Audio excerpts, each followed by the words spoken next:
Merci. Non? Je sais que quand elle a froid, j'ai plus de la survie. Je pense qu'à l'intérieur, un peu. En fait, c'est le stress aussi qui peut manquer. Ce stress aussi, hein, qui peut manquer. Ce qu'il y a de bien, c'est que vraiment stressé, je me grise. C'est bien, moi je pense. Mes collègues,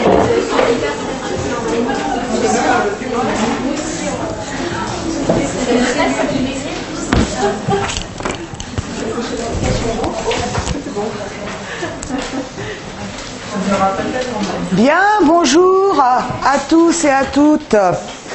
Comment allez-vous? Chaudement? Bien. Alors, il y a des têtes fatiguées quand même. Hein. Non, mais aujourd'hui c'est tranquille par rapport au concours blanc. Par rapport au concours blanc? Bon. Très fatiguée par les concours. Ben, c'est normal. Le rythme d'épreuve et faut s'y remettre, quoi. Voilà, faut s'y remettre. Je vous rends vos copies?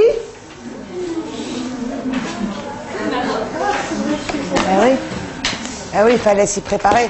Je vous rends vos copies et puis après ça, on en parle ensemble. Hein?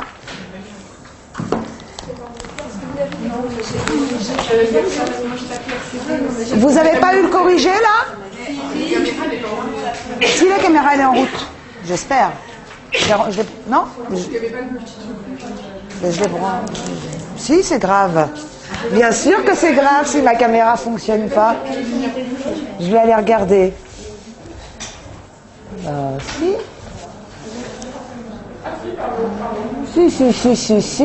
Voilà, donc il y aura un gros plan.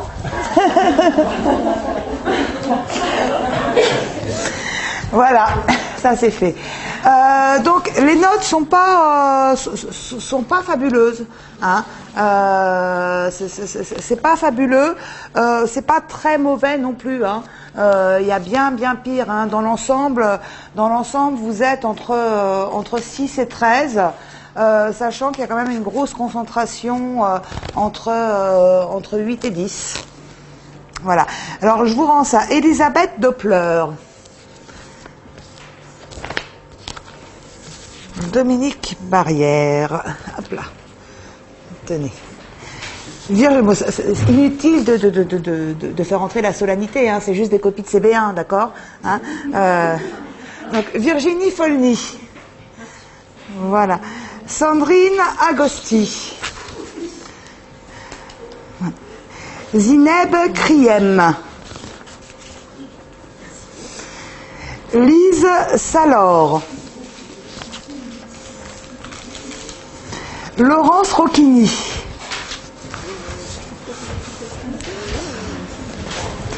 Aude Arcelin. Patricia Garnier. Rousseau Rodolphe. Non. Anne-Gaëlle Klein. Tenez. Lance Letellier. Laurie Lance Letellier, pardon, excusez-moi. Isabelle Florentin.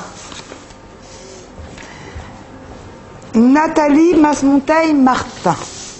Voilà. Myriam Mario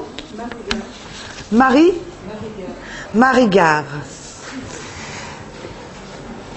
Fourré Warion Katia. Laure Chassagne. Sophia Doucan.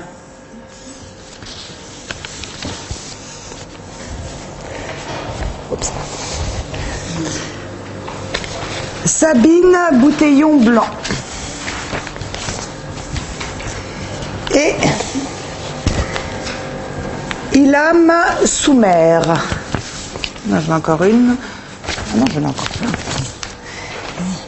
Catherine Carillon. Sophie Sébastien. Et Rodolphe Rousseau, toujours pas, j'imagine. Je vous laisse regarder ça 5 minutes. Hein, et puis si vous avez des questions à titre individuel sur les annotations, etc., ben, je suis à votre disposition. Et ensuite, on va évoquer, vous avez à peu près fait tous les mêmes erreurs. Hein.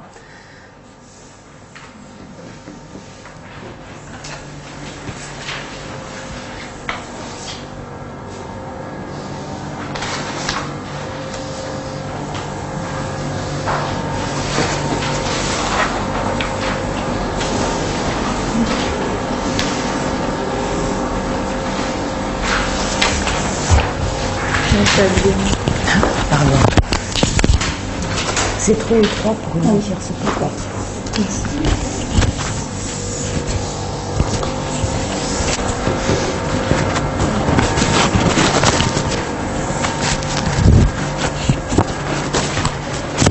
Bien, alors vous n'avez pas tous regardé le corrigé encore, c'est ça?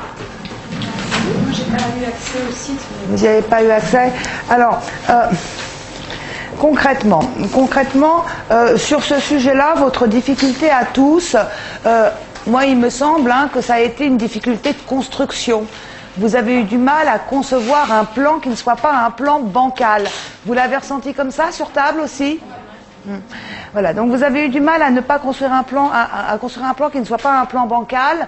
C'est normal, c'était la difficulté de ce sujet, parce que un sujet sur les conflits de loi dans l'espace, c'est un grand classique. Je pense que vous avez tous des connaissances sur ce sujet-là. Hein, tout le monde a entendu parler du principe de territorialité, des principes de personnalité. Quand on a lu un petit peu Polycopier, on se rend compte qu'il y a de plus en plus d'évolutions qui tendent à instaurer une application de plus en plus large, de plus en plus vaste de la loi pénale française.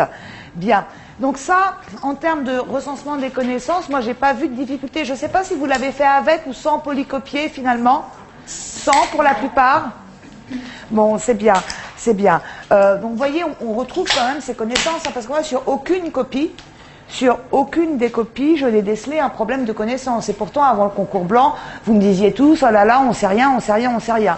J'ai pas vu de problème, enfin je me suis pas dit, parfois il y a des connaissances qui sont un peu imprécises, qui sont un petit peu loin, etc. Mais j'ai pas de copie où je me dis véritablement cette personne ne connaît rien au droit pénal. Ben oui, il y avait le code, mais le jour J, il y aura le code aussi, hein. Voilà, une dissertation, c'est aussi ça, hein. C'est aussi ça le jeu. Donc, oui, voilà, vous étiez dans les conditions de l'examen, hein, avec le code. Il y aura toujours le code. Hein, et forcément, le sujet qui vous sera proposé, il y aura des occurrences entre ce sujet et votre code. Donc, savoir s'en servir, ça fait également partie des choses qui sont importantes. Bien. Donc, difficulté de construction pour à peu près tout le monde, hein, mis à part un ou deux. Sinon, on a un vrai souci de méthodologie. Méthodologie d'abord sur l'introduction. Méthodologie d'abord sur l'introduction.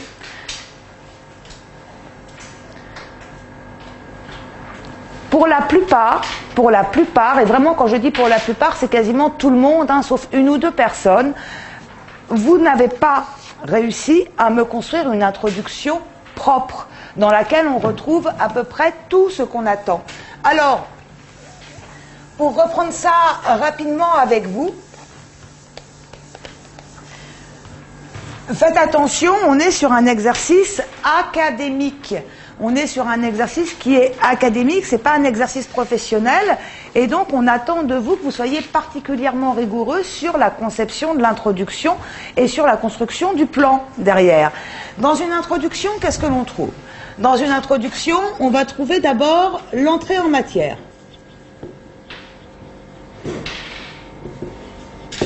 Entrée en matière. Alors les entrées en matière, elles étaient plus ou moins heureuses dans ce que vous m'avez fait. Ça a assez peu d'importance de toute façon. Là, j'alerte ceux qui, parmi vous, m'ont fait des entrées en matière beaucoup trop longues. Une entrée en matière, c'est 2-3 lignes, pas plus.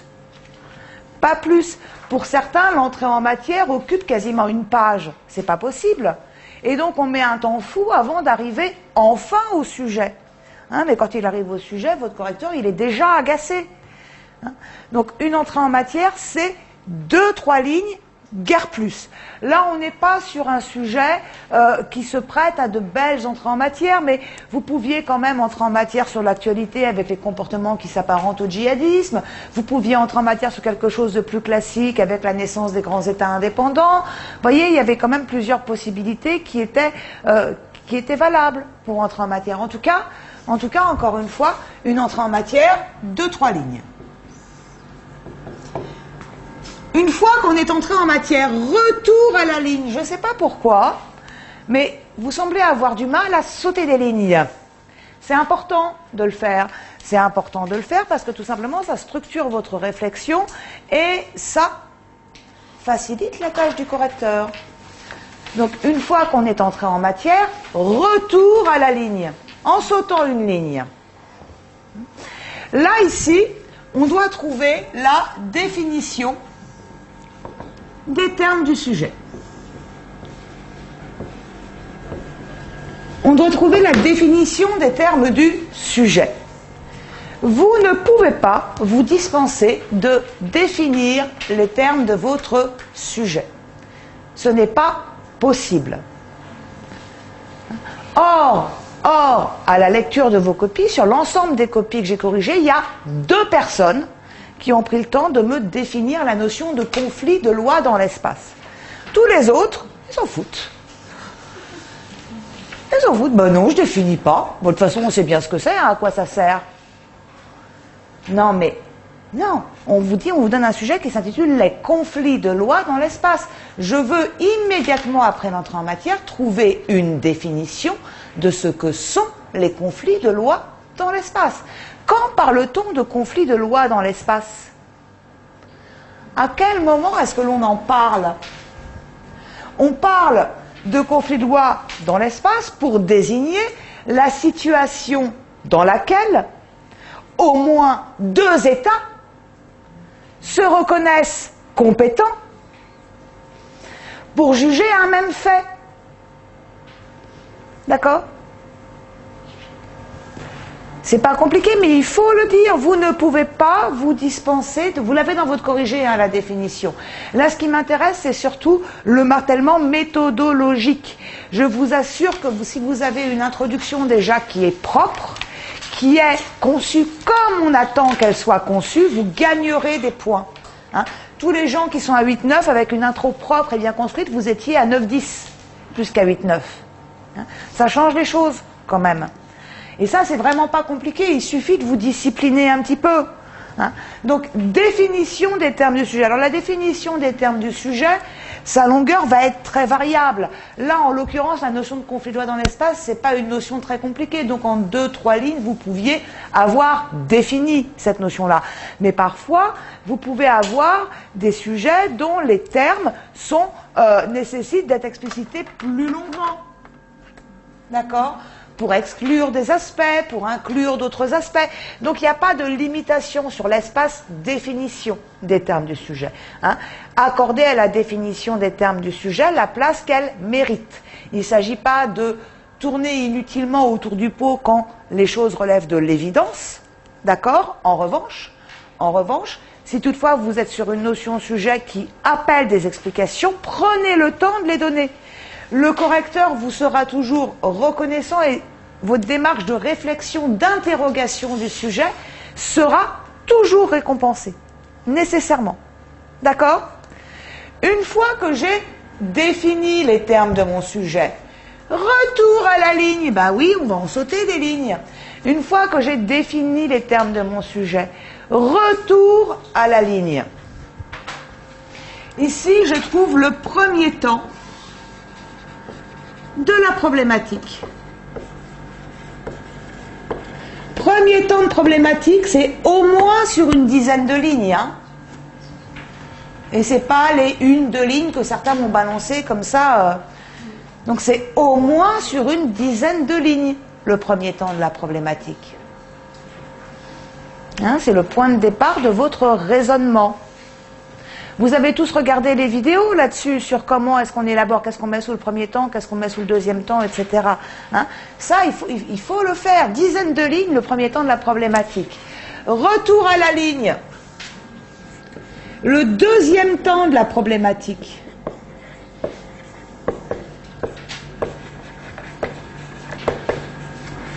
Retour à la ligne, je trouve ici mon deuxième temps de problématique. Deuxième temps de problématique qui commence toujours par un terme qui invite à la contradiction, cependant, pourtant, néanmoins, toutefois. Ok? Retour à la ligne. À chaque fois, j'en saute une. Hein.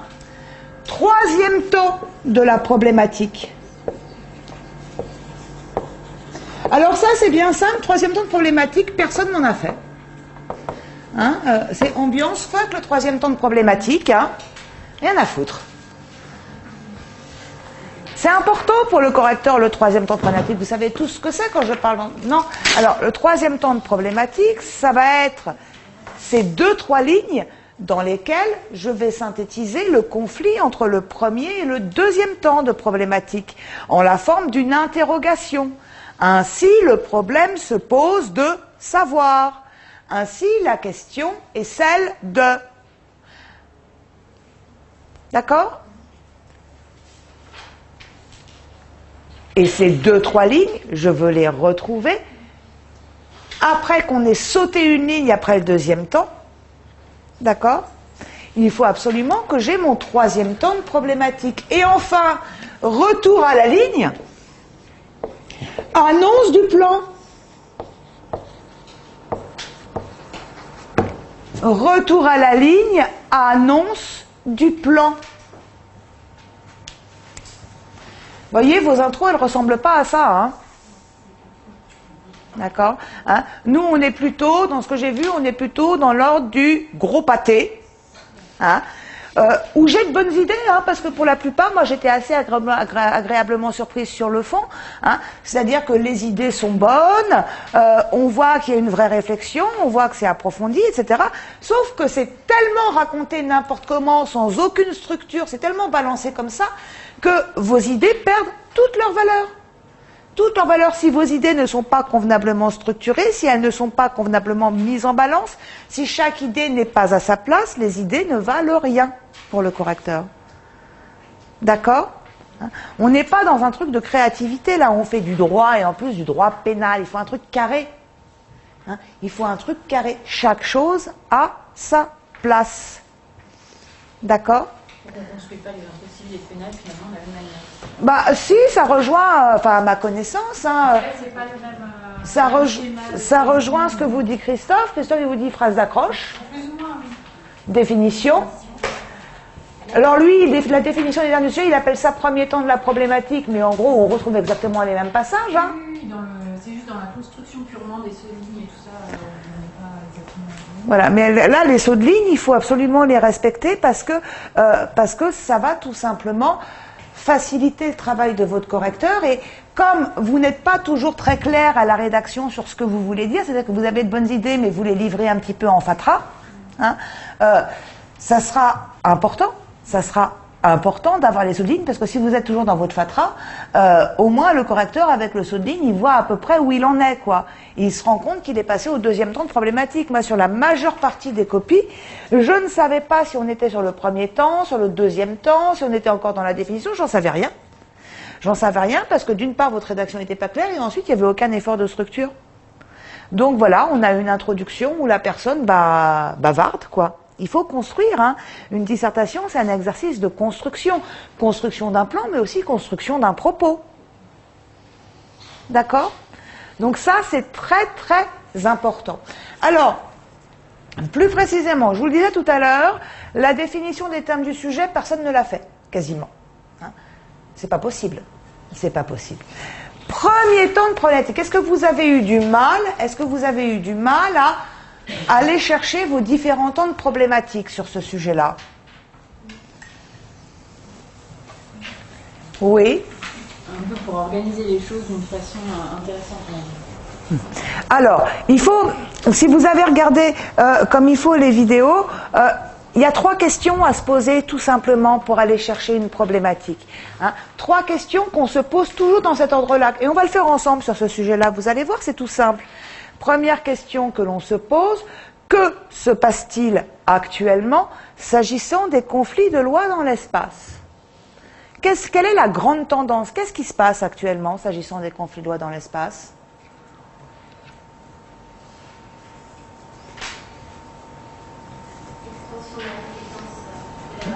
Voilà, on a une application extensive par le biais de tous les critères possibles et imaginables de la sphère de compétence de la loi pénale française. Ok, bon, à quoi est-ce que ça contrevient, ça, potentiellement? À la souveraineté des États. À quoi d'autre également on peut penser? Vous l'avez quasiment tous mis dans vos copies.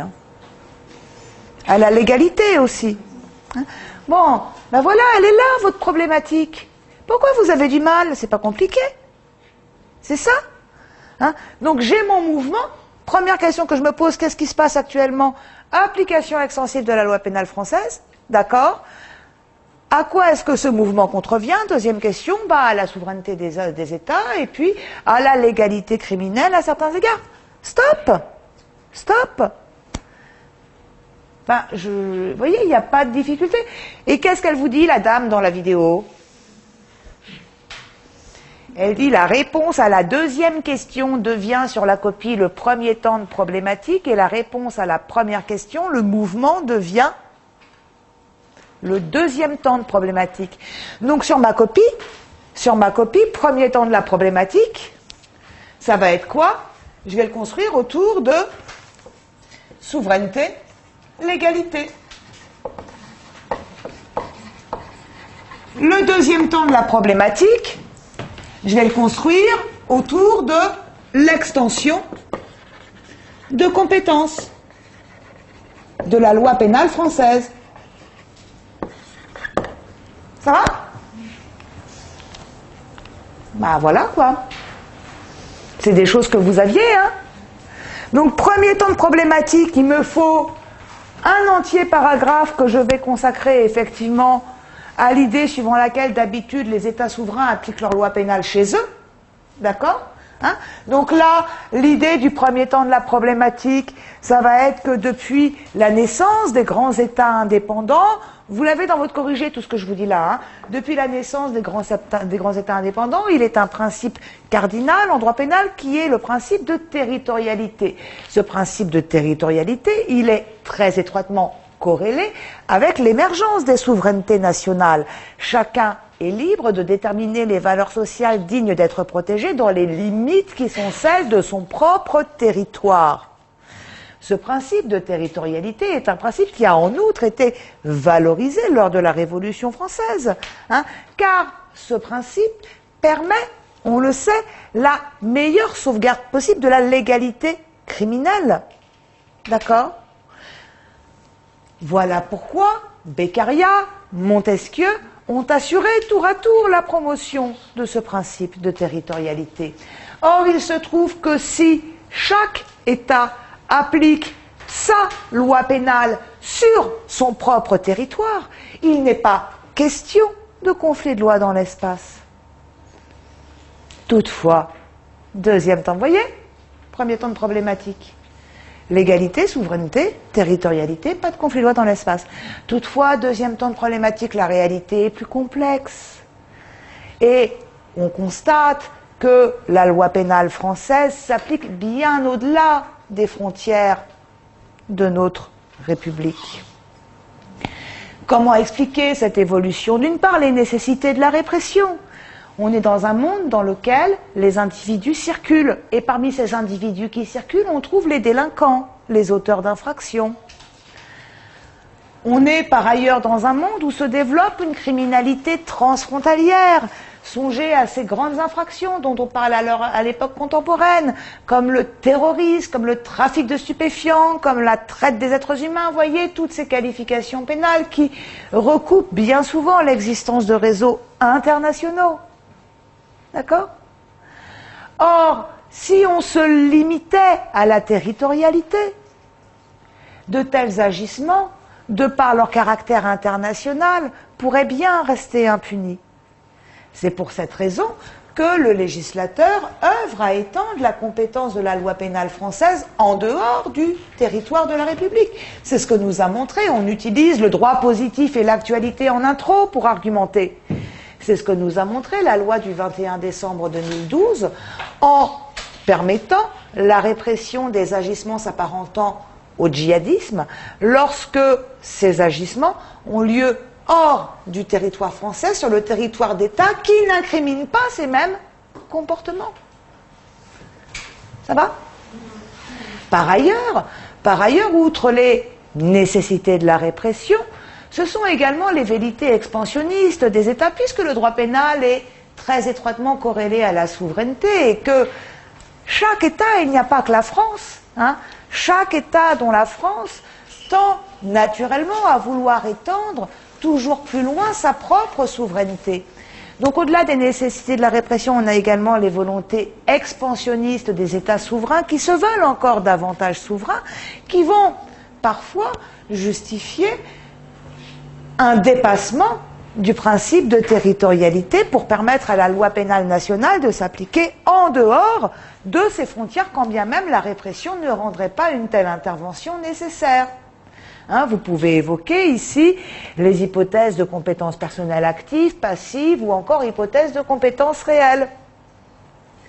Vous voyez mon deuxième temps de problématique, c'est pourquoi, dernier temps de la problématique, donc retour à la ligne, c'est pourquoi, dernier temps de la problématique, s'interroger sur le règlement des conflits de loi dans l'espace conduit immanquablement à poser la question de savoir comment le droit pénal contemporain concilie l'extension de la souveraineté française avec le respect des souverainetés étrangères. Ça va ? Bon, c'est pas compliqué. Est-ce que vous avez des questions là-dessus ?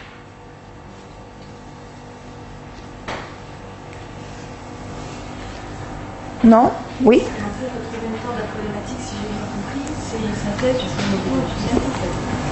Exactement. Le troisième temps de la problématique, on synthétise en 2-3 lignes. En 2-3 lignes, ce qui marque le conflit entre le temps 1 et le temps 2. Et si possible, le troisième temps de la problématique, on en oriente la rédaction autour de ce qu'on a identifié comme étant l'enjeu véritable du sujet. On me dit conflit de loi dans l'espace, ce que je dois entendre derrière, c'est souveraineté. D'accord ? Donc le mot souveraineté, il doit apparaître dans mon troisième temps. Ça va ? Ouais. C'est agaçant de le concevoir comme ça et de ne pas l'avoir de cette façon-là. Bon, on est là pour ça, non, mais voilà, mais je sais bien que vous l'avez tous pensé comme ça, simplement c'est le bordel, parce que vous n'êtes pas disciplinés. Parce que vous n'êtes pas disciplinés, et parce que les idées, c'est pas les idées qui vous manquent, C'est pas les idées qui vous manquent, ce qui vous manque, c'est la rigueur de la mise en forme, sauf que entre livrer tout ça à la ligne, etc., et le relivrer de manière structurée, ça n'a pas du tout le même impact, et ça n'a pas du tout la même tête.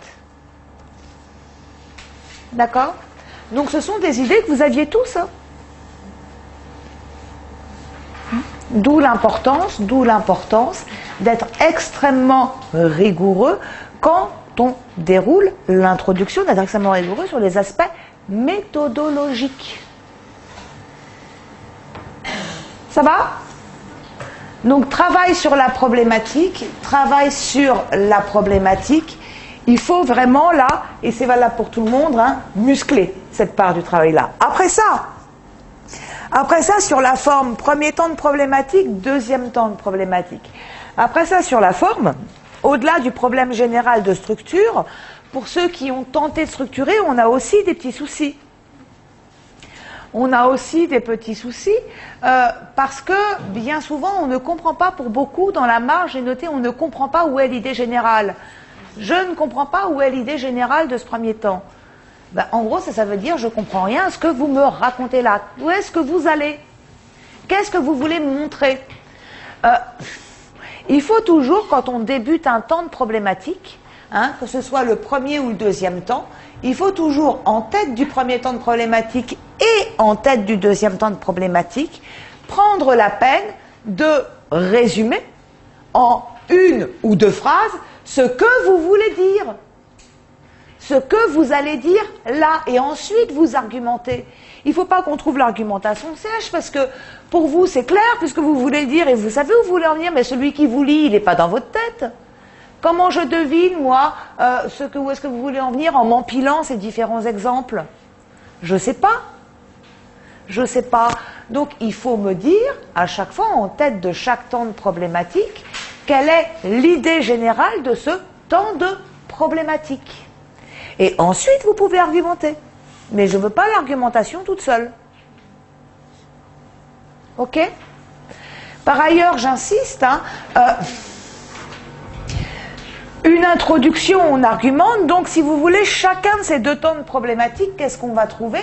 Dans chacun de ces deux temps de problématique, on va trouver sur la forme d'abord l'idée générale du temps, en une ou deux phrases, idée générale du temps de problématique,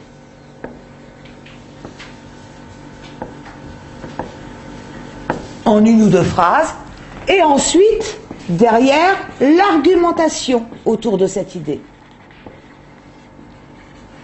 L'argumentation autour de cette idée.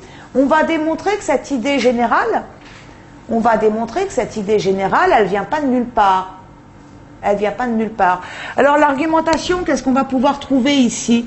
Des illustrations historiques.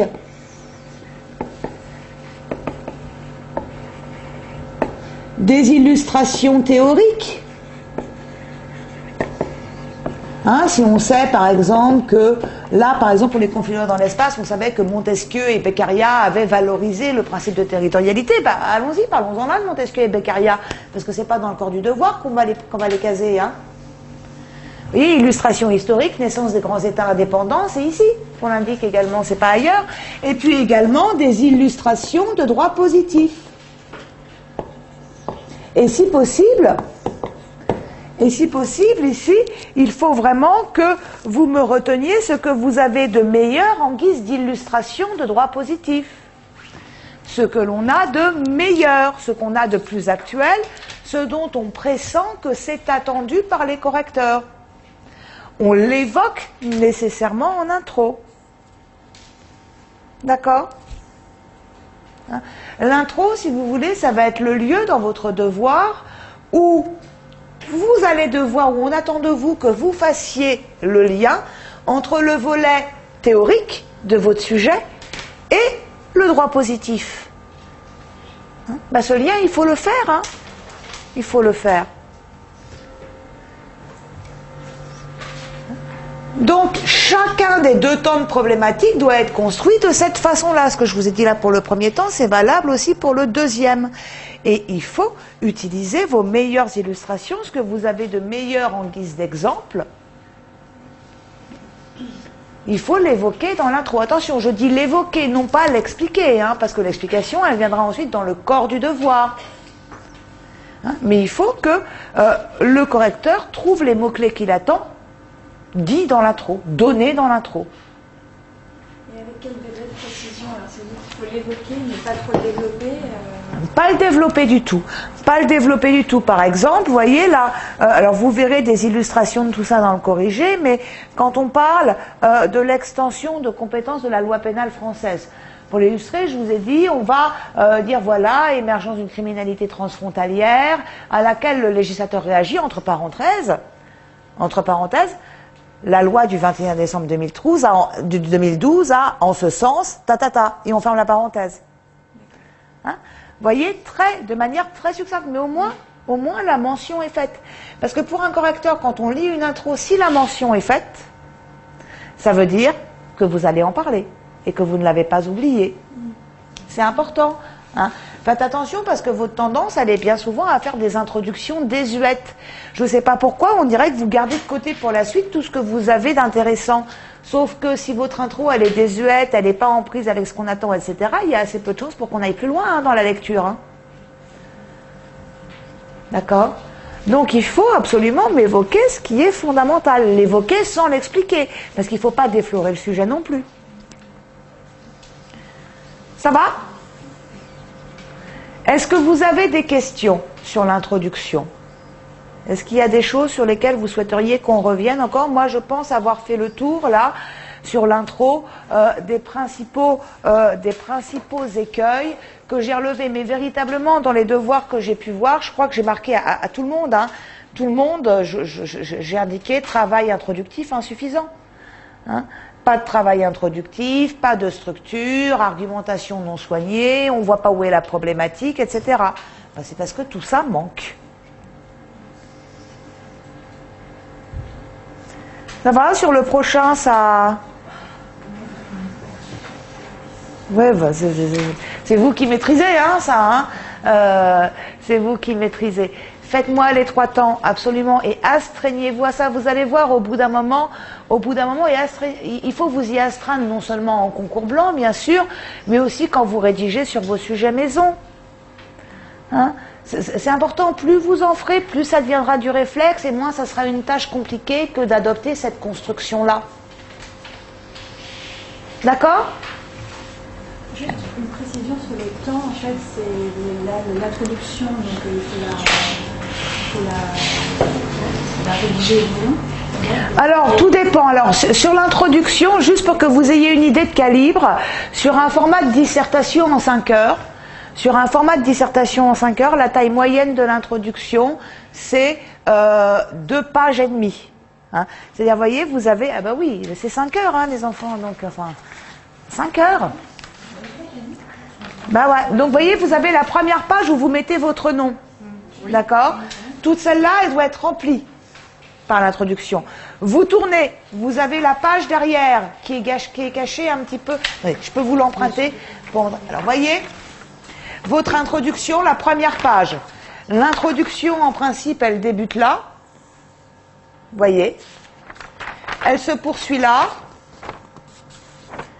Et elle se poursuit jusqu'à la moitié de cette page. À moitié, 3/4 de cette page. Ah ben voilà, c'est important. Hein, si elle va, elle peut aller, votre introduction, jusqu'à la fin de cette page-là. Hein. D'accord ? Hein, voilà, ça c'est ce qu'on attend en termes de calibre. Alors après ça, attention, hein, il y en a qui écrivent petit, il y en a qui écrivent gros, et donc bien évidemment c'est pas immuable, mais c'est juste pour que vous ayez une idée du calibre attendu. L'introduction, ça représente...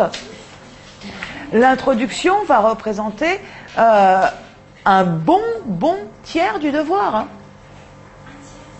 Ah ouais. C'est important une intro. Allez, entre 1/4 et 1/3, mais pas moins d'1/4 en tout cas. D'accord ?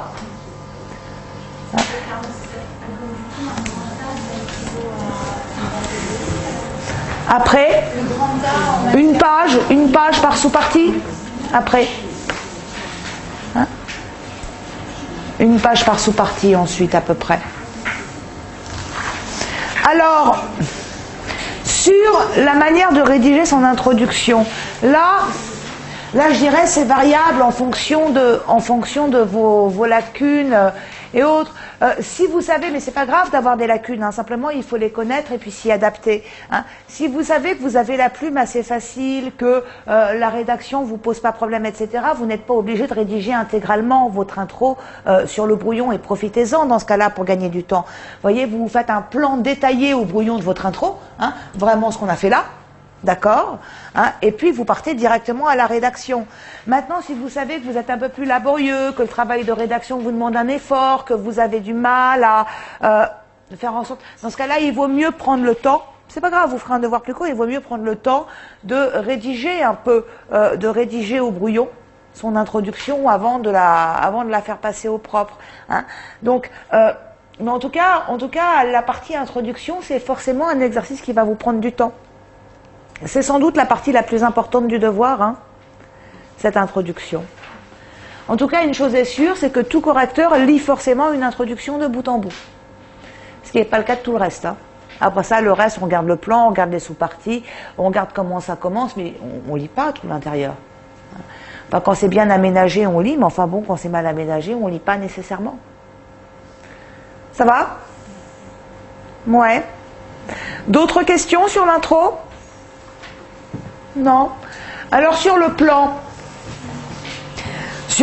ça a été difficile là pour vous de trouver de trouver le plan. Alors j'ai eu à peu près 2 cas de figure dans les copies que j'ai pu regarder. Le premier cas de figure, ce sont les gens, et généralement ce sont les copies les plus raisonnables, ce sont les gens qui se sont dit oh là là là là, là le plan je le trouve pas, c'est l'horreur, donc je me raccroche à mon cours. Je me raccroche à mon cours, en gros je fais grand 1 territorialité, grand 2 extraterritorialité. C'est bancal, vous l'avez vu. Hein, à procéder comme ça, c'est bancal parce qu'il y a beaucoup plus de choses dans grand 2 que dans grand 1. Mais au moins c'est propre. Non mais c'est vrai, parce que il vaut mieux que ça soit propre et bancal que sale et pas bancal, quoi. Hein. C'est propre, je veux dire, on sait de quoi ça parle, on voit quelle est l'unité de grand 1, on voit quelle est l'unité de grand 2 et on comprend la logique du plan. Bien. Moi je préfère ça, à la rigueur. Et puis il y en a d'autres. Il y en a d'autres qui se sont dit, bon, j'y arrive pas, donc du coup, allez, je fais n'importe quoi. Il y a certaines copies dans lesquelles je ne comprends rien du tout. Alors rien, hein, à la logique qui a pu vous conduire à adopter le plan que vous avez retenu. Ça part dans tous les sens. Dans tous les sens. C'est pas possible. C'est pas possible. Il faut absolument, mais ça aussi, vous l'avez dans votre méthodologie. Vous l'avez dans votre méthodologie. Sur le choix des plans, je vous explique qu'il faut nécessairement retomber sur un plan classique. Sur un plan classique. Vous avez en droit pénal plusieurs plans que vous pouvez valablement exploiter. Vous les avez tous hein, dans les vidéos, on ne va pas les refaire ici. Hein. Vous les avez tous. Eh bien, allez-y. Et là, en l'occurrence, qu'est-ce qu'on pouvait faire comme grand plan classique, comme grand plan type de droit pénal? Bah, grand 1, la promotion de la compétence de la loi pénale française. Mais attention, grand 2, la limitation de la compétence de la loi pénale française. Un plan promotion-limitation, ça passait, hein? Vous l'avez ça en corrigé, hein? D'accord?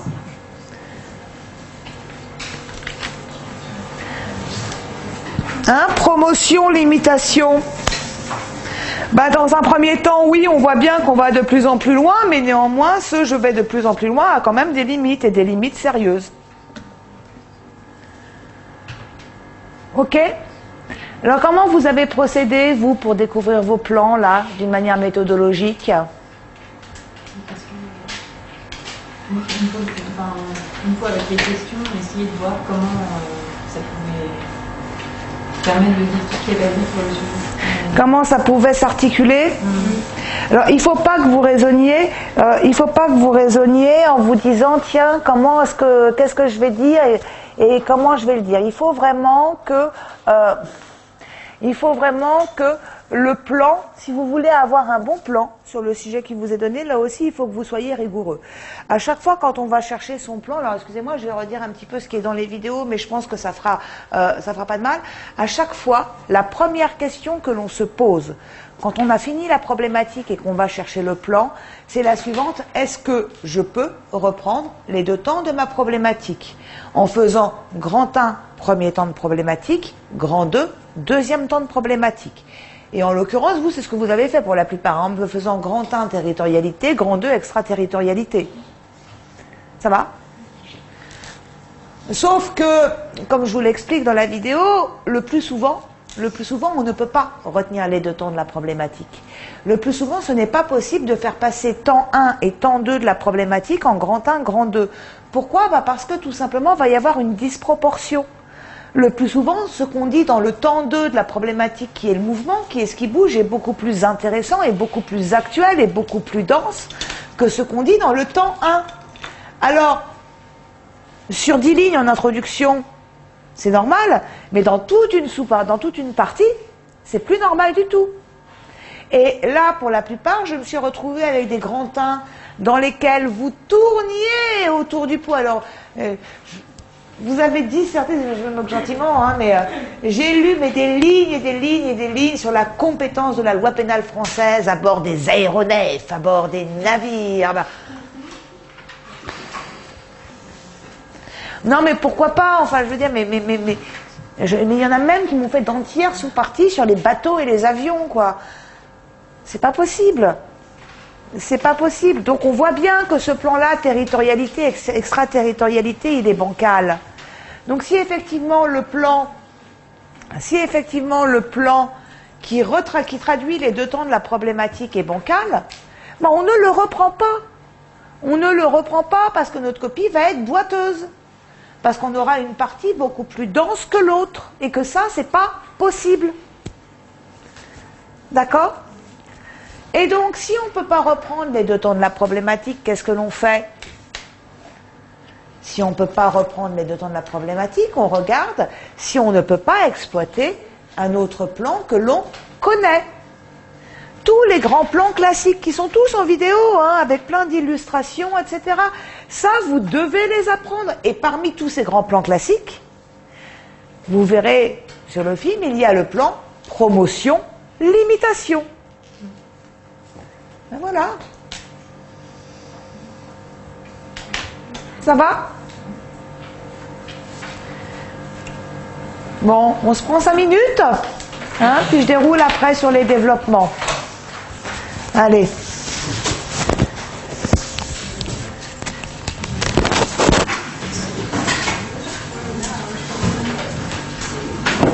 Je vais juste te demander rapidement. Apparemment, j'ai fait plein de trucs qui me manquaient. Voilà.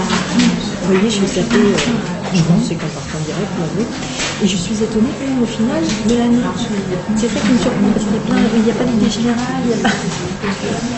C'était le 1, il est en trou après. C'est pas propre votre truc, c'est pas propre, mais il y a des idées. Voilà, il y a des idées, mais après ça... Parce que du coup, voilà, là, c'est pas assez explicite, c'est... Non, parce qu'on voit pas. Oui, en effet. Le plan n'est pas bon, mais vos développements sont pas mal. Ah bon, c'est voilà, ça. les développements sont pas mal et il y a de bons éléments. Donc, Vous voilà. m'interroger. Non, bah, les copies sont toujours notées les unes par rapport aux autres. Hein. Globalement, c'est meilleur que beaucoup d'autres. Mais, Oui, voilà, travail... mais oui, parce que c'est fou, parce qu'on fait une copie à 11 sans respecter ça, ça veut dire qu'on pouvait être à 15-16. Eh oui, non mais il faut aller les chercher. Hein. Ok. Alors, de problématisation, les enjeux du sujet ne sont pas cernés. Cerné, d'accord. Voilà. Je comprends. C'est problématique. Et après, je savais la problématique pour le plan. Ça sert de conclusion. Hein. Ok. Voilà. Ranger. On doit pouvoir ranger. Bien sûr.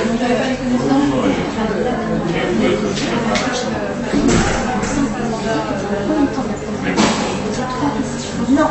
Qu'est-ce qui se passe?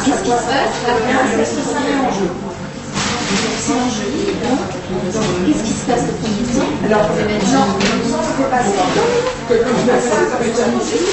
C'est à quoi ça Voilà, la réponse de la question, exactement. le deuxième temps de la problématique, qu'est-ce qui se passe? Et le troisième temps, c'est le conflit. C'est deux questions. Après, le reste, Regardez, ça vous aide Mais je vais gagner dans le deuxième. regardez, moi, je vais vous avez plein d'exemples.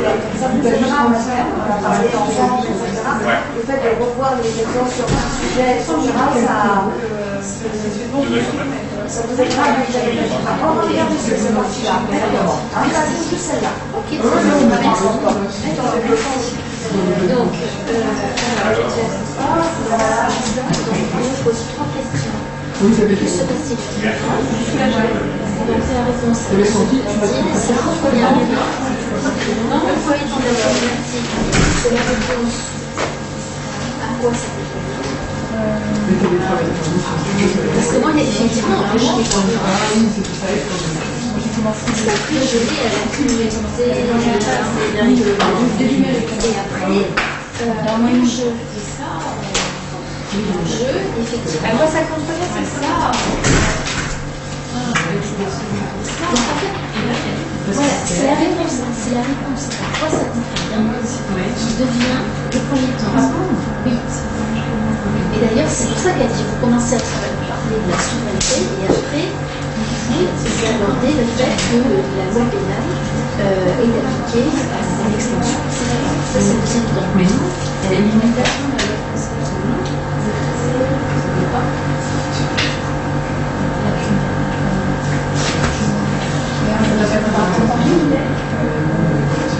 Non, mais ça, c'est pour les deux, hein, c'est par rapport à ta démonstration. Et après, la troisième question, effectivement, après la troisième question, tu avances.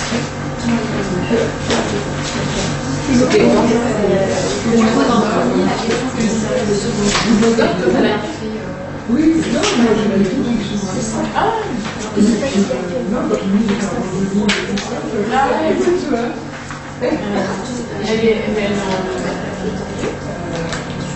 fait que les autres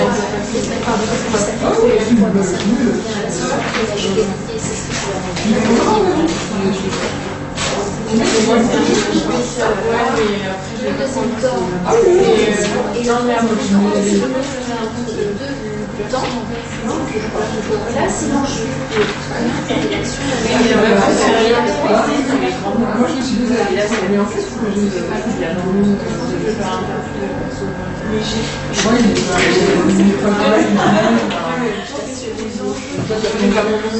oui, c'est bien.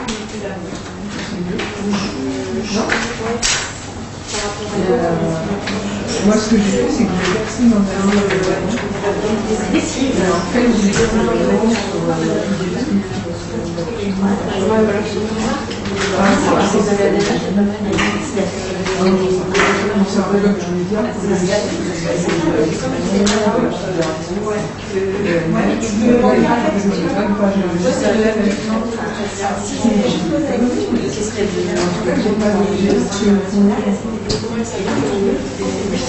parce que j'ai liké un truc sur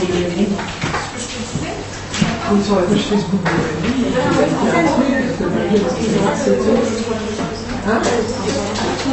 moi, j'ai un peu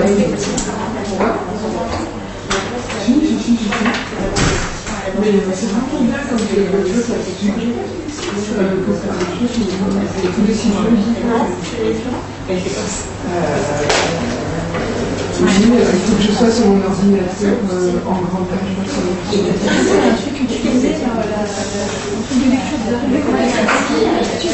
Sur leur méthodologie. Alors peut-être que c'est sur l'intranet.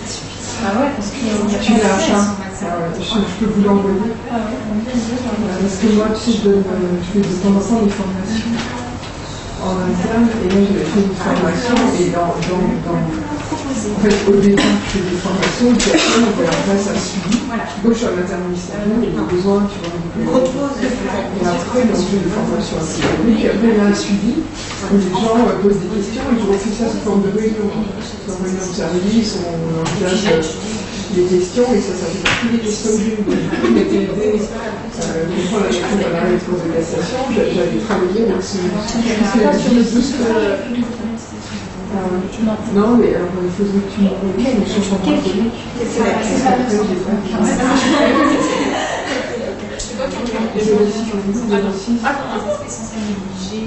Moi, envoyez-moi. Après, on fait plus. C'est quoi ton numéro 06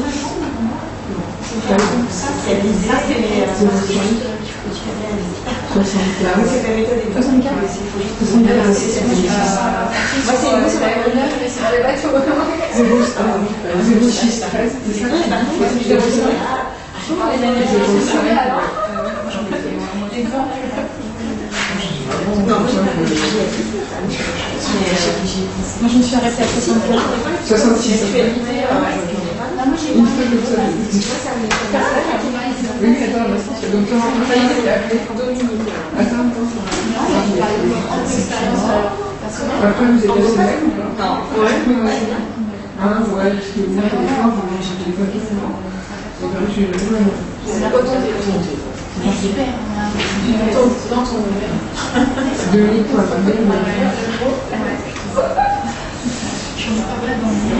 je suis pas très.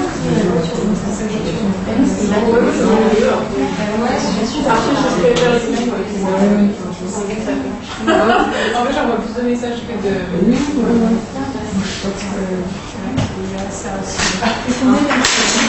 c'est mon 2 minutes pour embarquer. J'ai pas mon musique. C'était la condition de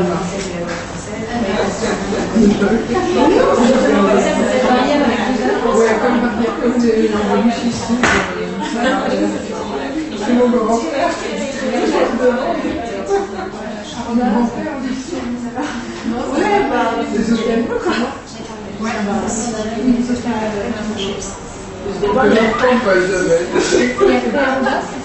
Yahoo.fr.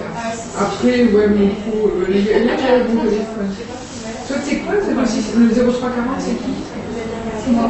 Non, moi je suis 06. Moi j'ai 88, 06 88. Ouais, et toi, c'est le 03.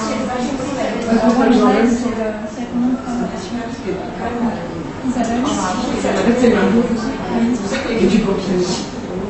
Pour exercer les deux. En fait, mon nom de jeune fille, c'est Florentin. Mon nom de femme, c'est Lévis.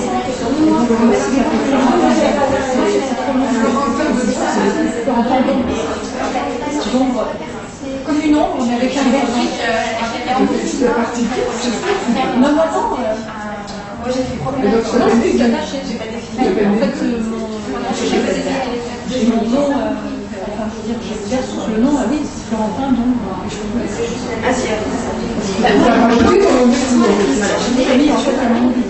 Mais normalement, Florentin, ça me fait trop passer. C'est quoi ton nom? Florentin. C'est mon nom de Bertrand. Florentin, écoute, c'est profondément Laurent. Moi, je suis originaire de Nancy. Et en fait, j'adore Florentin. Et après, tu me Alors, à un moment, je me suis dit, Ouais, on a de la. Non, mais vraiment, ma tante, on aurait dit, c'est bon. En fait, on dit souvent que les noms, tu vois, comme ils ont une origine, si tu veux, influencée de alors moi, je me disais, oh, il y a beaucoup de choses. Je me disais, oh, il doit y avoir quand même une racine italienne, tu vois. Oui, italien. ouais. Et en fait, je n'ai jamais appris d'arbre généalogique, Mais t'avais non, pas de. En tout cas, des fois, tu trouves avec des sites généalogiques où tu fais. Jamais regardé, ça m'a jamais trop intéressé. Et alors, c'est tout ça? Mais non, mais il n'y a pas. Enfin, si tu veux, la famille, j'allais dire la plus proche, et après, tout soit italien, la famille d'agriculteurs et parce que là, mon nom de jeune fille, c'est Barbet, c'est moi, non, du sud-est, sud-ouest, Montpellier. Mais c'est dans la barrière, c'est sûrement pas la même. Mais c'est le nom du sud, Barrière. Enfin, oui, Comme mais. celui qui s'appelle Dupré. Dupré, c'est que tu l'as quitté. Ah oui, Dupré, tu vois, sur du lac, il a quitté du lac. C'était souvent ça, en fait. Donc, je me suis dit, Florentin, sur le belge, c'est pas possible. Moi, je me dis, Dupont, c'est il a dit c'est pas manger.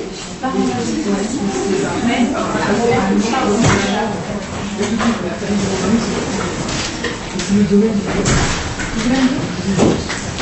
normalement, sur les traductions en allemand, d'ailleurs, c'est et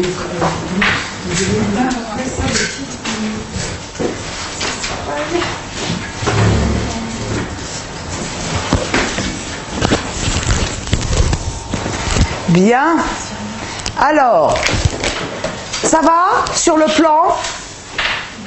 Oui. Bien.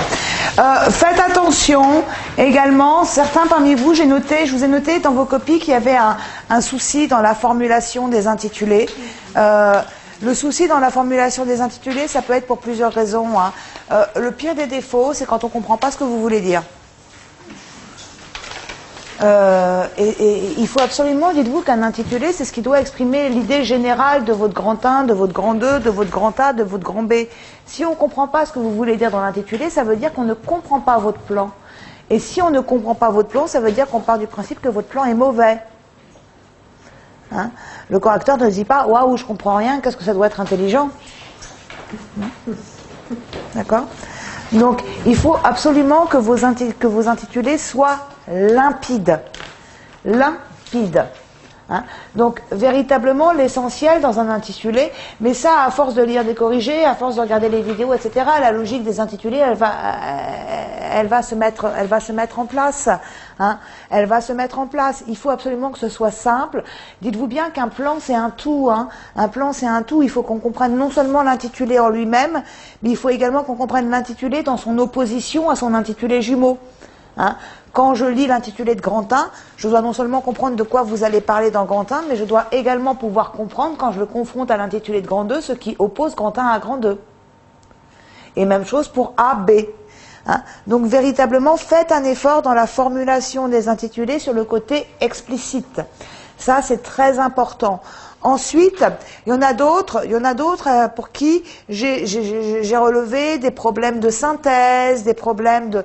Bon, ça c'est moins grave, on est plus dans l'esthétique hein, de la copie. C'est moins ennuyeux que les intitulés pas clairs. Mais dites-vous bien que l'intitulé, en principe, c'est jamais plus d'une ligne. D'accord ? Il y en a qui m'ont fait des intitulés de 4 lignes.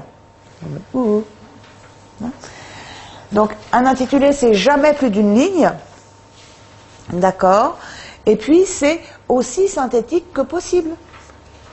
Aussi synthétique que possible. Hein. C'est 4-5 mots, un intitulé, pas plus. Pas plus. Hein. Donc, soyez vigilants là-dessus. Là aussi, ça fait partie des terrains sur lesquels vous pouvez gagner des points. Autre remarque, certains sont descendus jusqu'à une distinction petit 1, petit 2. On ne fait jamais de distinction petit 1, petit 2 dans une dissertation en temps limité. Ça n'a aucun sens. Moi, je vous les mets dans les corrigés, les petits 1, petit 2, pour vous faciliter le travail de mémorisation. Mais en temps limité, on ne peut pas sous-distinguer ces A, B en petit 1, petit 2. Vous avez déjà du mal à trouver 1, 2, A, B. Qu'est-ce que vous allez chercher 8 intitulés supplémentaires, quoi, qui ne sont pas demandés. Vous voyez ? Donc, jamais de petit 1, petit 2. En revanche, c'est bien d'avoir 2 groupes d'éléments de réponse par sous-partie. Mais 2 groupes qu'on n'intitule pas. 2 groupes que l'on n'intitule pas. Alors, pour tout le monde, le défaut est celui que je craignais, et c'est souvent un des principaux écueils, c'est sur la qualité des développements. Vous êtes quasiment tous dans une récitation bien davantage que dans une dissertation. Je l'ai noté sur énormément de copies, ça, l'aspect récitatif. C'est-à-dire que votre préoccupation première, c'est de délivrer de la connaissance. Sauf qu'une dissertation, c'est pas ça. Une dissertation, c'est pas je délivre de la connaissance. Une dissertation, c'est je déroule un raisonnement et je me sers de mes connaissances pour illustrer ce raisonnement. Sauf que là, il y a le volet raisonnement qui manque, pour la plupart. Hein. Il y a juste, je déroule mes connaissances et je les livre une par une. Alors avec plus ou moins de réussite, hein, certains le font de manière assez habile, en mettant des liens quand même entre les connaissances qu'ils déroulent, etc. Mais pour d'autres, c'est carrément la liste des commissions. Hein. D'accord ? On a des retours à la ligne, tac, tac, tac, tac, telle connaissance, telle connaissance, telle connaissance. Enfin, voilà, ça peut pas passer. Ça peut pas passer. Il faut véritablement que vous trouviez la tonalité de la dissertation. C'est nécessaire. Alors, concrètement, sur quoi ça se joue ? Comment est-ce qu'on passe de la récitation à la dissertation ? Sur quoi est-ce que ça se joue ? Ça se joue d'abord sur ce que l'on appelle l'idée directrice de sous-partie. Personne, quasiment, n'a pris la peine de me dérouler des idées directrices de sous-partie. C'est-à-dire que concrètement, il y a votre intitulé de sous-partie, et tout de suite en dessous, vous commencez immédiatement à délivrer les connaissances qui sont relatives à cette sous-partie. Non, c'est pas comme ça qu'on fait. Une sous-partie, ça se déroule de la manière suivante.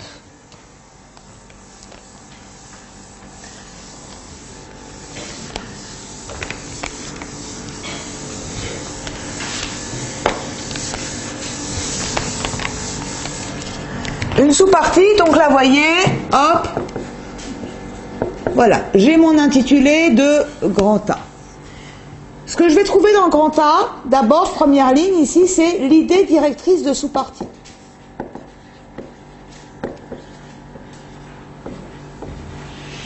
L'idée directrice de sous-partie, ça va être sur 4-5 lignes. Idée directrice de sous-partie qu'on va dérouler, qu'on va développer sur 4-5 lignes. Ok ? Qu'est-ce que c'est que cette idée directrice de sous-partie? Cette idée directrice de sous-partie, elle va inclure deux choses. D'abord, première chose, le rattachement explicite du sujet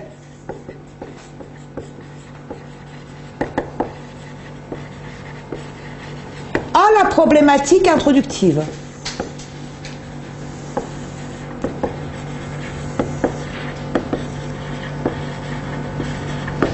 En gros, il faut qu'on trouve en tête de votre sous-partie, par exemple, imaginons, voilà, ça vous l'avez quasiment tous fait, vous allez voir tout de suite, imaginons que vous consacriez une entière sous-partie au principe de territorialité. Le principe de territorialité, on est tous d'accord qu'il connaît une application extensive. Et bien avant de dérouler mes connaissances sur les aéronefs et sur les navires, avant de dérouler tout ça, je commence par dire, le principe de territorialité fait depuis longtemps dans notre droit l'objet d'une application extensive. Voilà qui accrédite l'idée suivant laquelle le législateur et la jurisprudence française sont soucieux d'étendre la souveraineté française, quitte pour cela à empiéter sur des souverainetés étrangères. Vous voyez, je rattache à ma problématique introductive. Ce que je vais dire là va confirmer. Ce que je vais dire là va infirmer l'idée soulevée en problématique introductive. Ça va? Et ça, je ne l'ai trouvé chez personne. Mais c'est ça qui fait le lien.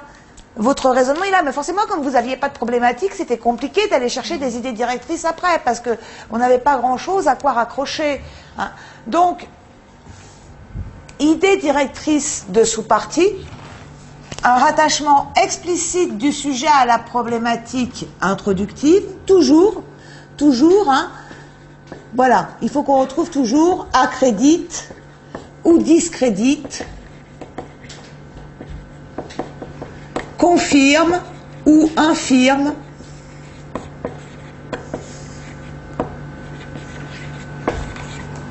problématique introductive. Vous voyez, on rattache chaque sous-partie en tête à la problématique introductive. Vous savez, on vous dit toujours que votre dissertation doit former un tout.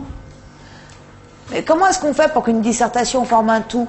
On rattache pas, on ne va pas coudre chaque sous-partie l'une après l'autre. Non, on va rattacher chaque sous-partie à la problématique. Et donc oui, votre dissertation forme un tout, mais la centrale de ce tout, c'est la problématique introductive. Si vous ne me faites pas ça, vous serez forcément dans la récitation. D'accord? Donc, première chose que comprend mon idée directrice de sous-partie de 4-5 lignes, le rattachement explicite du sujet à la problématique introductive. Deuxième chose que comprend cette idée directrice de sous-partie, c'est l'annonce des deux groupes d'éléments de réponse de la sous-partie.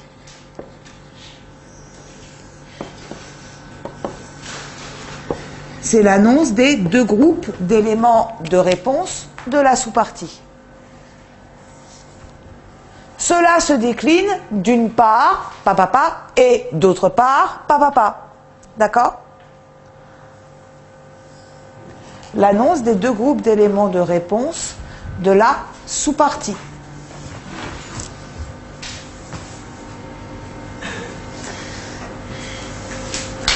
Ça va? Et si on n'en a qu'une? Bah, il en faut deux. C'est que ça veut dire que c'est pas le crédit. Ça veut dire, on peut pas, enfin, en gros, voilà, c'est pas foutu parce que vous n'aurez pas une mauvaise note, parce que vous n'avez qu'une idée directe, parce que vous n'avez qu'une idée dans votre sous-partie. Dans l'idéal de la dissertation, on a deux groupes d'éléments de réponse par sous-partie. Quand vous concevez votre plan, si vous vous rendez compte que vous n'allez avoir pour une sous-partie qu'un groupe d'éléments de réponse, généralement, regardez ça comme le symptôme d'un plan qui ne va pas. Hein, c'est que votre plan est mal ficelé. Dans un plan bien ficelé, on peut toujours faire 2 groupes d'éléments de réponse par sous-partie. C'est là que ça diverge avec la dissertation en droit civil, alors? J'ai l'impression qu'il y a toujours 3 pavés dans chaque sous-partie de dissertation en droit civil. Mais là aussi, on va arriver à 3 pavés, finalement. Hein, on va arriver à 3. Donc là, mes 4-5 lignes d'idées directrices. Ça va? C'est considéré comme... Voilà. C'est un petit peu votre intro de sous-partie. Hein, donc mes 4-5 lignes d'idées directrices. Ensuite, je vais trouver le premier groupe d'éléments de réponse. Donc à chaque fois que je mets une flèche comme ça, vous avez compris, ça veut dire je retourne à la ligne et je saute une ligne. C'est pas le gros pâté, hein. Voilà. Premier groupe d'éléments de réponse. Une fois que vous êtes là, bah ça y est, vous pouvez la délivrer, la connaissance. Vous pouvez délivrer à ce niveau-là les connaissances, puisque désormais on sait à quoi elles servent, vu qu'il y a eu l'idée directrice de sous-partie. Donc vous n'êtes déjà plus dans la récitation, vous êtes déjà dans la dissertation. À partir du moment où au préalable j'ai mon idée directrice de sous-partie, je suis dans l'argumentation. J'ai mon idée et chaque connaissance que je délivre est là pour être au service de cette idée. C'est comme ça que je passe de la récitation à la dissertation. Ça va? Il faut argumenter systématiquement. D'accord? Donc, premier groupe d'éléments de réponse. Retour à la ligne. Deuxième groupe d'éléments de réponse.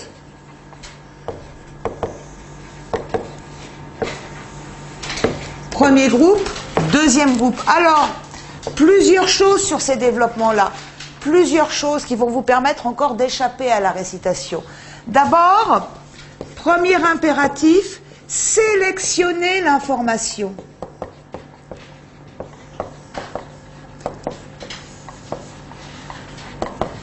C'est pas parce que tel élément de réponse est dans le sujet qu'il est forcément intéressant. D'accord?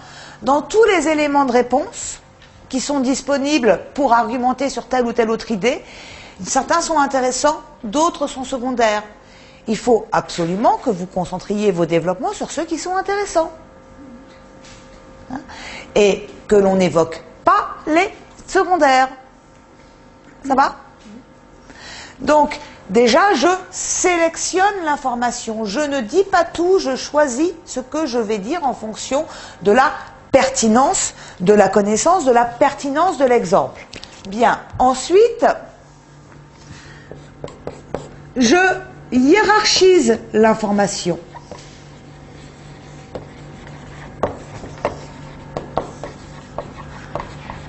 Ensuite, je hiérarchise l'information. Ça veut dire quoi?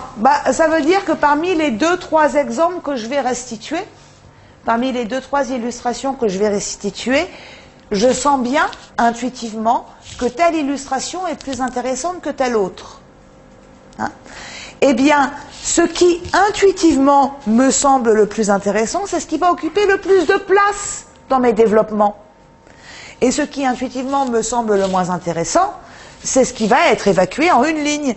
Par exemple, les aéronefs et les bateaux, vous voyez, en une demi-ligne, ça pouvait être évacué. J'avais pas besoin de 4 paragraphes dessus. Hein. Juste comme ça. Bien. Donc je hiérarchise l'information en dosant ma rédaction. Plus je pressens mon illustration, plus je pressens ma connaissance là que je délivre comme importante, plus je lui consacre de place dans mes développements. Hein? Alors après ça, elle peut venir en premier, elle peut venir en dernier, on s'en fout. Hein? Ça dépend de votre rédaction personnelle, je dirais. L'essentiel, c'est que vous lui consacriez plus de place. D'accord?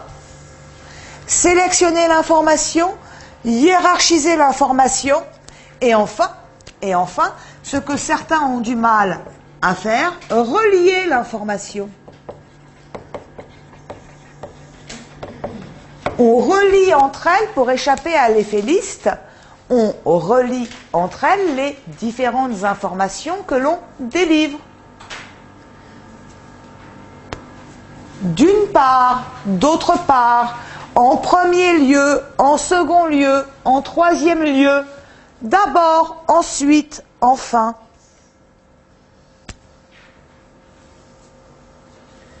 Il faut que ce soit là, ça. Il faut que ce soit là. Il faut que, si vous voulez, quand, je ne sais pas si je me fais bien comprendre, quand on lit votre paragraphe, il faut qu'on ait le sentiment d'un paragraphe homogène.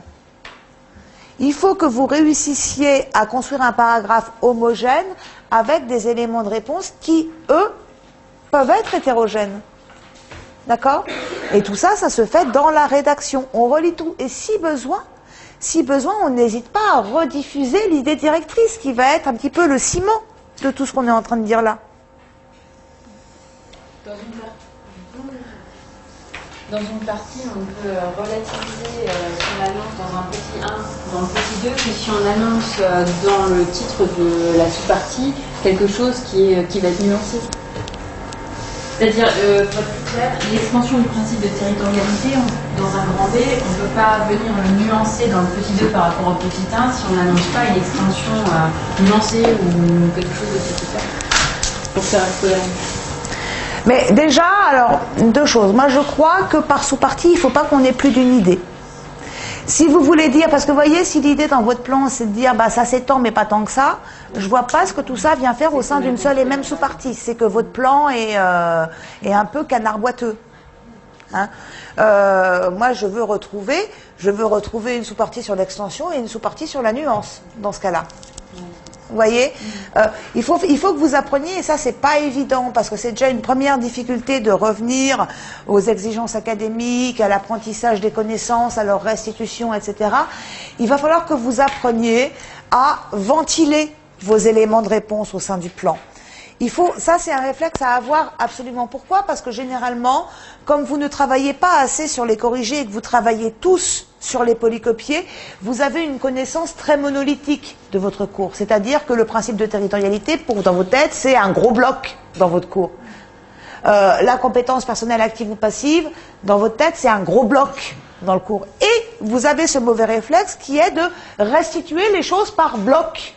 Voilà pourquoi on se retrouve parfois avec des gens qui vont nous faire une sous-partie sur une extension de la territorialité, mais qui est nuancée. Mais du coup, on perd la logique. Tandis que si vous me ventilez votre partie sur la territorialité, si vous me calez dans votre grand 1 tous les arguments qui font dire que la territorialité s'étend, et dans votre grand 2 tous les éléments qui font dire qu'au contraire la territorialité est limitée, immédiatement ça commence à avoir la gueule d'une dissertation. D'accord? Donc il faut essayer de ne pas restituer dans une dissertation, le plus souvent, il ne faudra pas restituer les éléments de réponse par bloc. Les blocs que vous apprenez dans vos polys, il va falloir les ventiler un petit peu partout dans votre dissertation. Dans chaque bloc, il y a des éléments qui vont intéresser grand 1, il y a des éléments qui vont intéresser grand 2, il y a des éléments qui vont intéresser grand A, il y a des éléments qui vont intéresser grand B. Vous voyez? Et on va dispatcher un petit peu ces différents blocs d'apprentissage un petit peu partout. Il faut éclater tout ça. Sinon, vous allez être dans la récitation. Ça va? D'où l'intérêt de travailler aussi beaucoup sur les corrigés. Hein. Et quand je dis corrigés, c'est ce que vous avez, mais c'est aussi tous ceux qui sont en vidéo. Vous en avez un certain nombre, il faut les travailler. Il faut les travailler. C'est plus important que l'apprentissage du cours.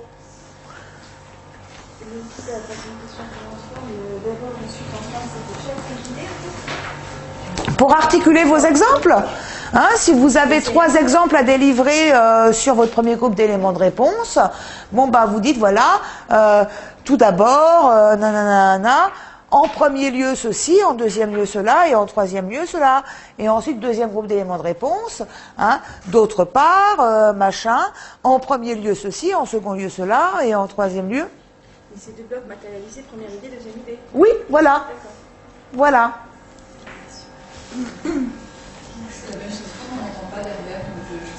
Allez-y, allez-y. Sur les développements, oui. on peut développer plusieurs idées dans un petit tas, même si je peux organiser, ou est-ce que à petit 1 correspond à une idée uniquement, ou est-ce que dans un petit 1 on met plusieurs idées? Tout dépend ce que vous appelez une idée. Si on s'entend bien sur ce qu'est une idée, c'est-à-dire un argument, hein, dans ce cas-là, c'est une idée par groupe d'éléments de réponse.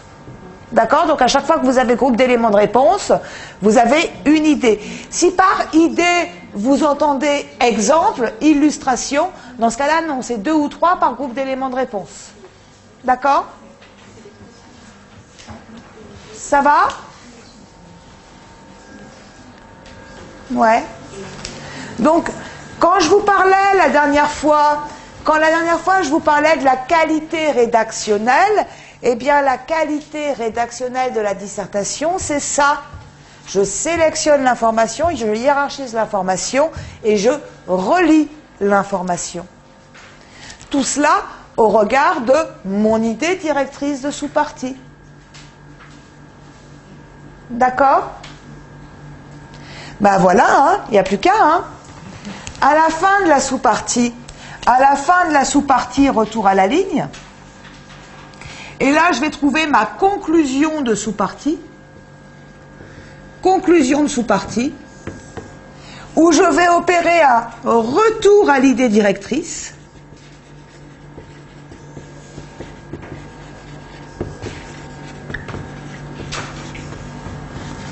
Voilà, où j'opère un retour à l'idée directrice de sous-partie.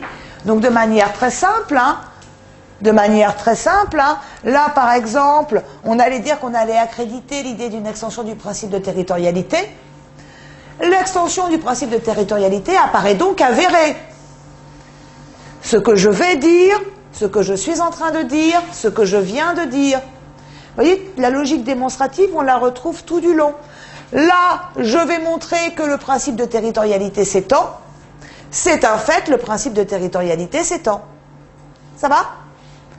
Donc, je retrouve, mais en une ligne, mais je fais mon retour à l'idée directrice en fin de sous-partie. Donc, retour à l'idée directrice plus transition vers la sous-partie suivante. Retour idée directrice plus transition vers la sous-partie suivante. Pour les transitions, c'est très simple. Il suffit de reprendre appui, de se servir de l'idée directrice comme pivot. Vous voyez? Par exemple, voilà donc accréditer l'idée d'une extension du principe de territorialité, ce qui, in fine, démontre une conception extensive de la souveraineté française. C'est également en ce sens qu'il faut regarder l'extension des principes de personnalité. Et paf, on annonce la sous-partie suivante. Ou alors c'est en revanche en sens inverse qu'il faut interpréter machin. Vous voyez? On reprend appui sur l'idée directrice et on s'en sert comme d'un pivot pour repartir vers la sous-partie suivante. Et la sous-partie suivante, vous me la construisez sur exactement le même modèle.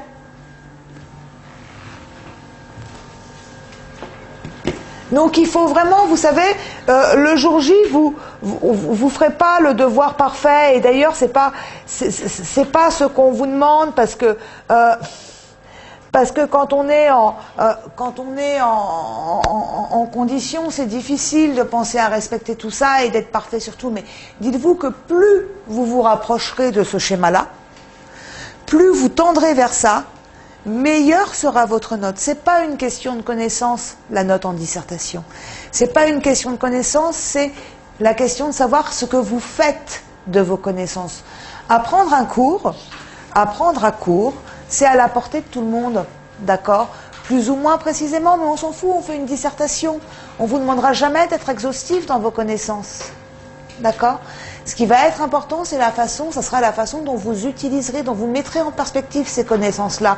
Parce que c'est ça qui permettra à votre correcteur d'évaluer, tout simplement, d'évaluer votre bonne compréhension des choses et puis votre recul sur la matière aussi.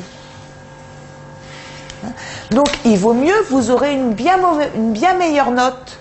Vous aurez une bien meilleure note en connaissant moins, mais en utilisant mieux ce que vous connaissez. Et encore une fois, je vous le répète, vous qui étiez tétanisé à l'idée de n'avoir rien à dire, moi, de ce que j'ai lu, les connaissances sont suffisantes. Il n'y a personne pour qui je me suis dit, oh là là, vraiment, on n'y est pas en termes de connaissances. Non, ça c'est dans vos têtes. Le challenge, il n'est pas là. Le challenge, c'est de construire un truc qui va ressembler à une disserte. D'accord? Ça, c'est important. Ça, c'est important. Donc, ne cherchez pas à être exhaustif. C'est pas utile. En revanche, travaillez bien sur les corriger pour mettre en place des réflexes, pour mettre en place une méthodologie. Sur l'utilisation du code. Sur l'utilisation du code, deux remarques. La première remarque, c'est que tout de même, parmi vous, certains se servent très bien de leur code. Hein, parce qu'il y a des références qui sont là, alors on comprend bien que les connaissances, vous ne les avez pas forcément, mais vous savez les retrouver dans le code. Mais c'est ça qui compte. Hein. Ce qui compte, c'est ça, parce que quand vous serez en exercice, le code, vous y aurez droit aussi. Hein. D'accord? Et vous verrez que vous passerez une grande partie de votre temps le nez plongé dans votre code. On ne vous demande pas de le maîtriser parfaitement. En revanche, on vous demande de bien savoir vous en servir. Pour la plupart, c'est bien. En revanche, pour d'autres, c'est un peu plus léger. Dans certaines copies, alors pas la majorité, mais dans certaines copies, j'ai trouvé une espèce de recopiage de la jurisprudence trouvée au hasard du code. C'est très, très, très maladroit. C'est très, très, très maladroit. Recopier la jurisprudence qui est dans votre code, recopier la jurisprudence qui est dans votre code, c'est mettre une pancarte pour votre correcteur. Je ne sais rien. On ne reprend jamais la jurisprudence qui est dans le code. Jamais.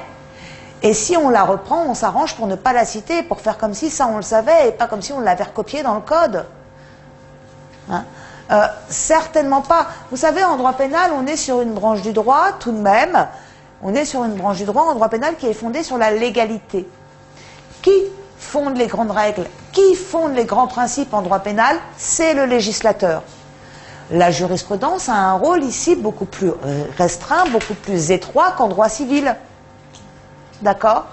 Alors on a quelques arrêts qui sont importants, mais sur l'intégralité de votre programme, vous avez quoi? Une cinquantaine d'arrêts qui sont importants. Et encore même pas. Ceux-là, ils sont dans vos polis, bah vous les apprenez. Et le cas échéant, vous les servez. Hein? Tous les autres n'ont rien à faire dans vos copies. Tous les autres n'ont absolument rien à faire dans vos copies. Il y a des gens qui, par exemple, pour illustrer le principe de territorialité, prennent appui sur des arrêts qui sont des arrêts désuets. Quel est l'intérêt d'aller citer de la jurisprudence quand les grands principes et quand la loi le disent? Ça pose des difficultés d'interprétation, la territorialité? Non. Non. C'est clair pour tout le monde. Bon, ben, on n'a pas à aller citer de jurisprudence. À les recopier de jurisprudence. Donc, connaissez vos grands arrêts et laissez-moi le reste de côté. Et n'ayez pas ce travers d'aller recopier la jurisprudence de vos codes. D'accord? Bien. Moi, j'en ai fini avec tout ce que je voulais vous dire. Aujourd'hui, est-ce que vous, il vous reste en termes de méthodologie, est-ce qu'il vous reste des questions? Oui, on fait une transition entre, alors non seulement entre le grand 1 et le grand 2, mais aussi entre grand A et grand B. Voilà. Hein, et idée directrice. Voilà. Absolument. Absolument. Hein. Mais attention, la transition, c'est une ligne, hein, pas plus. Hein. D'accord? De la même manière, là, je ne vous l'ai pas indiqué. Mais après chaque intitulé de partie, on a ce qu'on appelle un chapeau. On a ce qu'on appelle un chapeau dans lequel on va annoncer les deux sous-parties. D'accord? En deux lignes, hein, pas plus. Hein. Mais il faut qu'on ait cette annonce. Ça ne fait rien d'autre que d'annoncer les parties. Il n'y a pas Non. On ne fait qu'annoncer les parties. C'est un peu comme un sommaire, votre chapeau. Elle doit être petite aussi. Retour à l'idée directrice, hein, et puis on prend son idée directrice pour pivot et on s'en sert pour dire la deuxième partie va en sens inverse généralement, ou illustre cette même idée mais sur un autre aspect de la matière. D'accord? Ça va?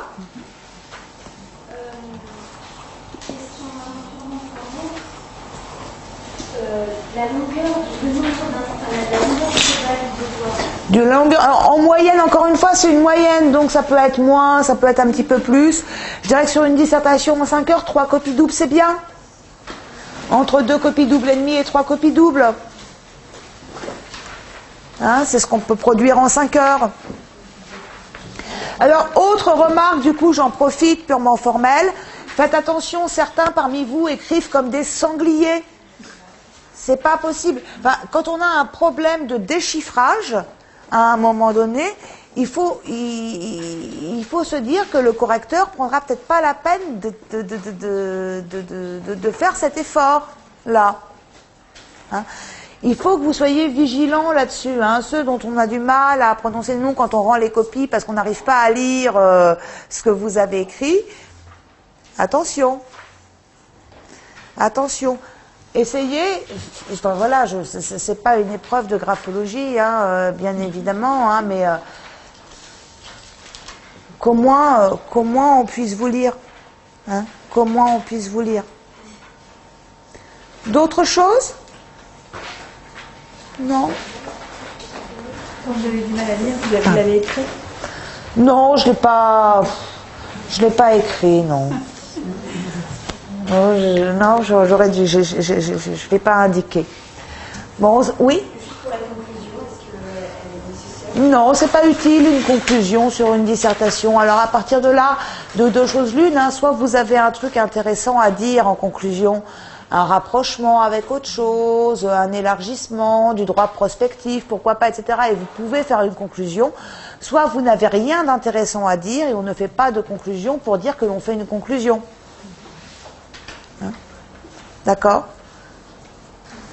Hein? Donc non, c'est pas obligatoire du tout. Juste une petite question sur le tome de procédure pénale. Donc le ministère public, on va voir. Non, ne regardez pas, ne touchez pas à votre tome de procédure pénale. Ne touchez pas à votre tome de procédure pénale. C'est pas à votre programme, hein, la procédure. Hein. Donc ne touchez pas à votre tome de procédure pénale. Concentrez-vous sur droit pénal général et spécial. Par contre, dans les vidéos, la dissertation, le ministère public est traité. Écoutez-la. D'accord? Hein, commencez pas avec ça parce que sinon on va pas s'en sortir. Hein. Mais voilà, vous avez cette vidéo sur le sujet le ministère public, vous savez que c'est une thématique importante. Écoutez-la juste pour retenir les fondamentaux, quoi. D'accord? Oui. Dans la conclusion, en fait, on ne peut pas, par exemple, répondre à la question. Si, mais vous avez tout ça en vidéo, hein, toute la méthodologie de la conclusion, vous l'avez. Hein. Donc, la conclusion, si on en fait une, on répond directement à la problématique introductive et puis on fait un élargissement final. D'accord? On se revoit samedi? C'est ça, hein, samedi après-midi? Voilà, et vous aurez fait votre autre concours blanc d'ici là. Bon,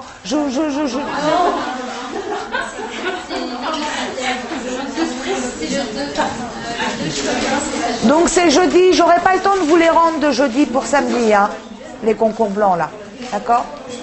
Hein? Donc on fera autre chose. Voilà, je vous souhaite une bonne soirée. Au revoir.